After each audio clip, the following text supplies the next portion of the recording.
Hello, bienvenue pour cette nouvelle vidéo. Aujourd'hui, on se retrouve pour parler nano.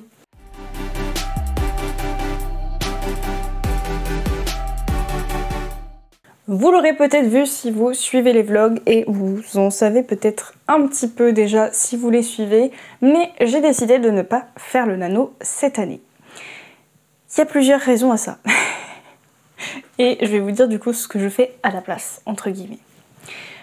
J'ai décidé de ne pas faire le nano, déjà première raison, j'ai fait déjà une sorte de nano en octobre. Du coup ça. Mais j'aurais pu enchaîner, pourquoi pas. Mais en fait, à la fin du mois d'octobre, la dernière semaine ou les 2 dernières semaines, j'étais complètement crevée. J'ai rarement eu aussi peu de concentration que je n'en ai eu sur ces semaines-là. Je pense que ce n'est pas que la faute de mon October, mais ça a pu jouer. Et donc du coup, avec la fatigue que je ressentais à la fin du mois d'octobre, je me voyais pas trop me relancer dans un anneau. Déjà. Ensuite, du coup, le projet sur lequel j'étais en October, je ne sais pas si ce qui me restait à écrire, il m'aurait encore fallu 50 000 mots, donc c'est une petite autre raison.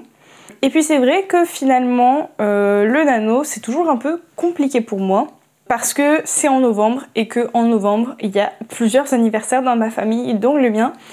Et donc du coup, souvent, j'ai tendance à être pas mal prise les 2 premières semaines de novembre, quand on rassemble pas tout d'un coup. Et donc c'est vrai que c'est des choses que j'ai remarqué, ça ne m'aide pas globalement pour faire le nano. Et c'est vrai que la seule année où j'ai réussi à faire le nano en entier, si je ne dis pas de bêtises, c'est l'année où j'étais au chômage. Donc forcément, j'étais 100% de mon temps à faire de l'écriture ou alors à préparer mon projet pro. Mais c'était au tout début, donc ça me prenait pas trop de temps. Donc forcément, j'avais réussi cette année-là, malgré les événements familiaux du mois, parce que de toute façon, j'avais déjà 100% de mon temps quasiment pour écrire. Alors que depuis que j'ai repris un travail, etc., c'est quand même plus délicat, même si j'ai quand même pas mal de temps pour écrire. Le fait du coup que je n'écrive pas les week-ends, notamment, et bien, ça fait vite prendre du retard. Et du coup, compenser le retard des week-ends sur les autres jours, ça fait quand même des quotas qui montent très vite. Je m'en suis rendu compte quand j'ai fait mon October, parce que j'étais à plus ou moins 2000 mots par jour. En gros. Donc ça reste quand même un sacré challenge et je me sentais pas avec la fatigue de le faire cette année. Et justement, c'est vraiment une question que je me pose, c'est est-ce que je le referai même l'année prochaine ou est-ce que je ne ferai pas plutôt comme j'ai fait cette année, un October.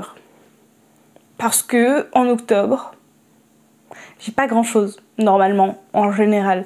Pas spécialement d'anniversaire à fêter dans ma famille.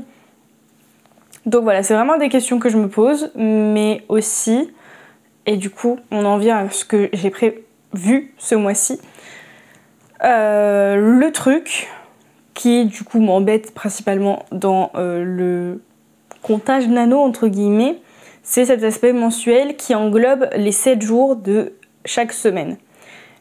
Et le truc c'est que j'écris jamais, presque jamais, il y a des exceptions, mais j'écris presque jamais le week-end. Sauf en cas d'atelier d'écriture, et encore ce n'est pas sur mon projet du moment. Parce que même si ça reste une passion d'écrire, et que c'est plutôt important selon les personnes d'écrire régulièrement, si ce n'est tous les jours, c'est ma manière de gérer mon temps. Je fais des grosses journées la semaine entre mon boulot alimentaire et le reste, donc prestations si j'en ai, ou écriture, etc.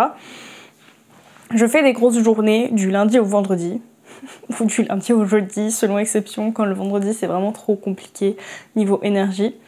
Et donc du coup c'est un peu le truc de me dire que je travaille 5 jours de la semaine à fond, et le week-end, vraiment, j'en profite pour me reposer. Et c'est vrai que l'écriture, j'ai beau adorer ça, c'est pas forcément reposant. Et du coup, c'est vrai qu'avoir un objectif mensuel, je trouvais ça, en y réfléchissant finalement, un peu plus difficile à caler pour moi, sachant que je sais que je n'écris pas les week-ends.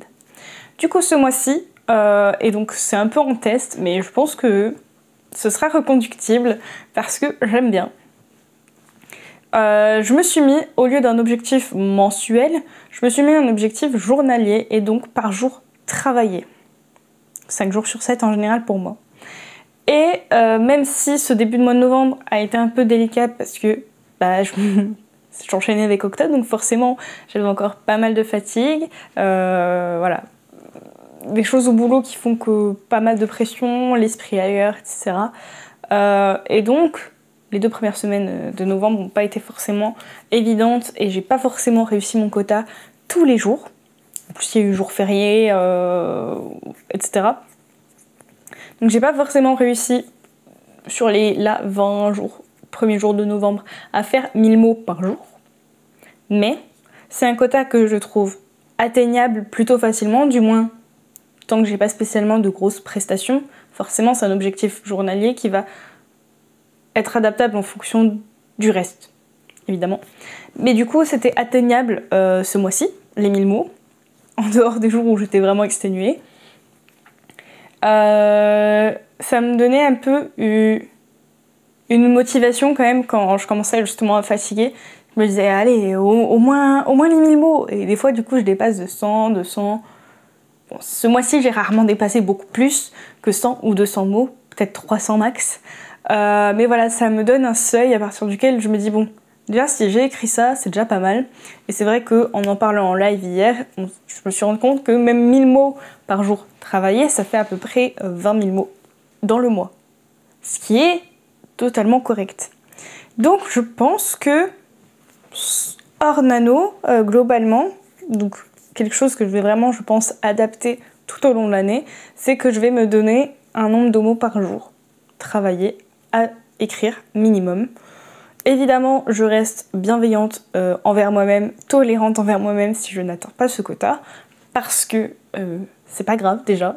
J'ai pas de pression temporelle, de maison d'édition, de planning d'auto-édition ou quoi que ce soit.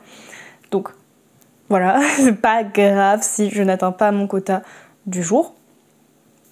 Mais au moins, ça me donne une motivation, un objectif et ça me permet aussi de ressentir que j'avance. Parce que 1000 mots par jour, c'est déjà pas mal, 5000 mots par semaine, c'est déjà pas mal. Et donc voilà, et je pense vraiment, comme j'ai dit, comme c'est adaptatif et comme je fais par jour, ce sera plus simple de me dire de telle à telle semaine, j'ai une grosse prestation qui tombe. Pour l'instant, j'ai pas beaucoup de grosses prestations, je sais pas, voilà. Mais on sait jamais, ça peut arriver. Et donc à ce moment-là, je pourrais baisser mon objectif journalier à 500 mots par exemple, parce que c'est déjà pas mal. Voilà. C'est histoire de me donner quand même un petit challenge, un petit défi qui reste atteignable. C'est un peu un entre-deux. Et finalement, voilà, du coup, le fait que ce soit journalier, on oublie un peu l'aspect plus gros du mois, où on sait pas trop combien il faudrait faire par jour, dans l'idéal, parce que par exemple, on peut faire avec le site du nano et ça nous dit combien de jours, combien de mots il faut écrire par jour, mais ça prend en compte les week-ends. Du coup, voilà, ou alors il faut faire ces petits calculs, enfin voilà, chacun fait bien comme il veut, mais c'est vrai que, en fait, ça paraît moins abstrait pour moi de faire un objectif journalier. Je me rends compte que c'est beaucoup plus entre guillemets palpable et plus concret finalement. Et donc du coup oui, voilà, je ne fais pas de nano cette année. Ça fait du coup, c'est la première année depuis 2-3 ans du coup je crois que je ne le fais pas. Et 2 ans peut-être. Ouais, ça doit être ça. Mais déjà j'en ai fait un le mois dernier, plus ou moins, même si j'ai pas atteint mes 50 000 mots. Mais en fait, c'est pas grave. Et je pense que, globalement, moi je suis pour ce type de challenge, comme le nano, parce que c'est une motivation qu'on n'a pas forcément le reste de l'année. Et je trouve que c'est intéressant de se challenger, parce que ça vient apporter justement de la motivation, un élan, etc. Enfin, il va y avoir différentes personnes sur ce côté-là, hein, mais moi je sais que j'aime bien justement me challenger un petit peu. Et donc c'est pour ça que finalement, avec un objectif journalier, je peux aussi me le challenger au quotidien, enfin par rapport au nombre de mots du coup que je choisis. Et donc voilà, ça déplace un peu le challenge, ça le rend aussi plus réalisable au jour le jour, et voilà. Voilà, c'est tout pour cette petite vidéo un peu blabla finalement. N'hésitez pas à me dire si vous êtes de la team nano et si vous faites un objectif 50 000 mots ou moins ou plus. Et donc bon courage à toutes celles et tous ceux qui font le nano. Et sur ce, je vous souhaite de très bonnes sessions d'écriture et je vous dis à très bientôt pour une prochaine vidéo. Ciao!